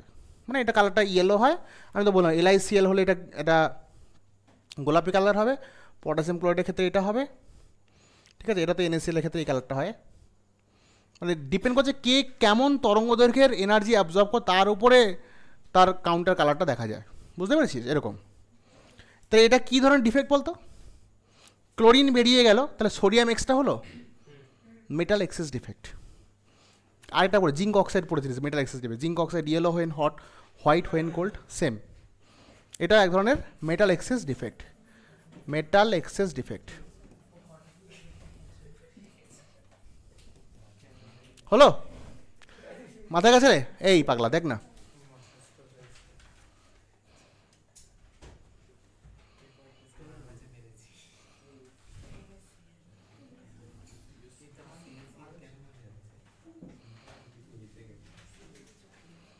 দেখ আর তো করা কোশ্চেন দেখে না, ঝপঝপ করে হয়ে যাবে। কোন? হ্যাঁ, কি বাকি আছে?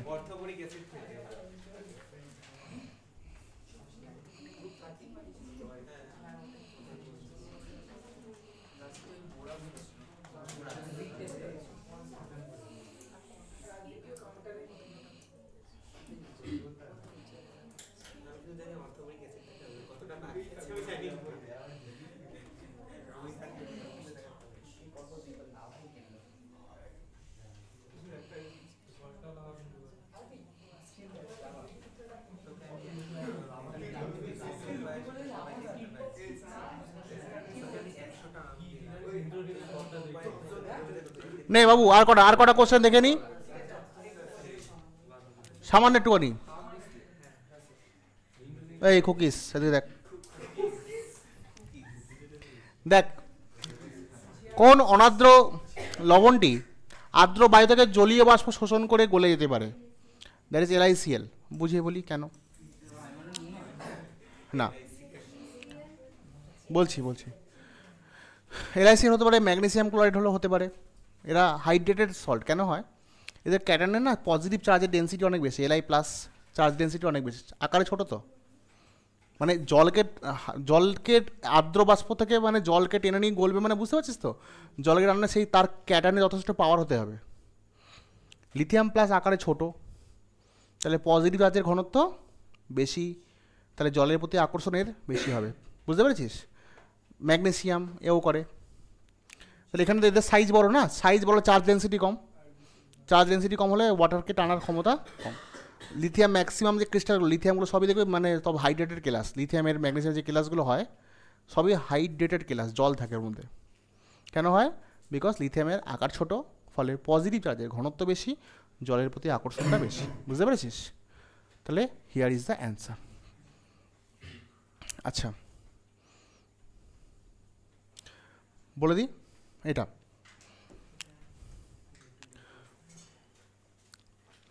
আচ্ছা এই যে ক্রিস্টালটা খাড়িয়ে দেবো, তোদের এখানে কম্পাউন্ডে যেটা দেওয়া আছে সেই ওয়াইজই করতে হবে।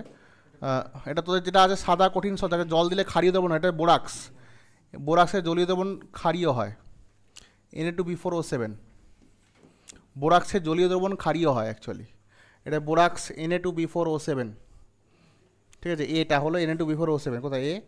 এই যে এই অপশানটা Na2B4O7, পরিষ্কার বোরাক্স, বোরাক্সে জল দিলে ওটা ক্ষারীয় হয়, বিকজ ওটা ভেঙে গিয়ে তৈরি করে তোর H3 আর NaOH তৈরি করে, H3BO3 প্লাস NaOH, কারণ জল দিলে পরে এটা ভেঙে গিয়ে তৈরি করে H3BO3 প্লাস NaOH। তো NaOH তোর ওই স্ট্রং ক্ষার বলে করিয়েছিলাম, এটা বলেছিলাম।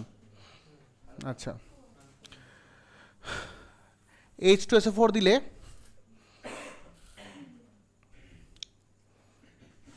আচ্ছা এটাকে বলি বোরাক্স বিট টেস্ট।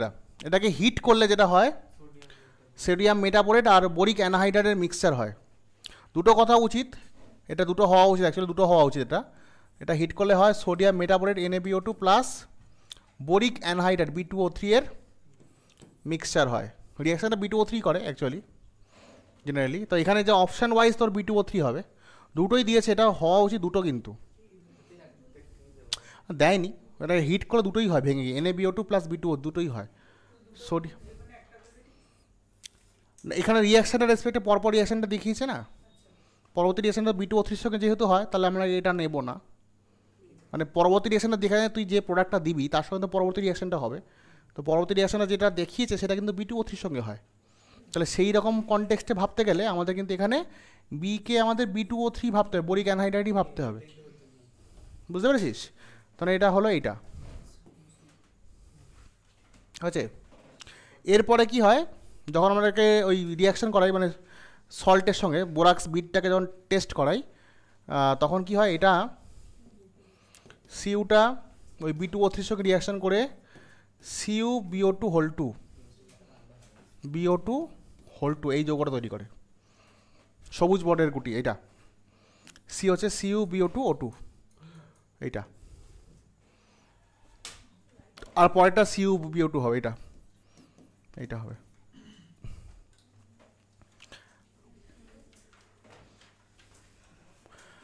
আর এটা হবে তোর, এটা হবে H3BO3 হবে। এই যে বলছে না H2 দিলে কী হয়, বোরিক অ্যাসিড মানে সোডিয়াম বোরাক্সকে সালফিউরিক অ্যাসিড দিয়ে ট্রিট করলে এটা H3BO3 হয়, বোরিক অ্যাসিড। আর এই বোরিক অ্যাসিড হচ্ছে এটা একক্ষারিক অ্যাসিড লুইস অ্যাসিড, কারণ এখানে 3টে BOH হোল 3 আছে, এরকম আছে BOH এরকম আছে, মানে এটা একটা ভ্যাকেট অরবিটাল আছে, লোন পেয়ার অ্যাকসেপ্ট করতে পারবে। তার মানে এটা একটা লুইস অ্যাসিড, অবভিয়াসলি মৃদু অ্যাসিড, সব করা ঠিক, সবই ঠিক, এই সব করা ঠিক হবে। ঠিক আছে, বললাম আমি সবগুলো ঠিক।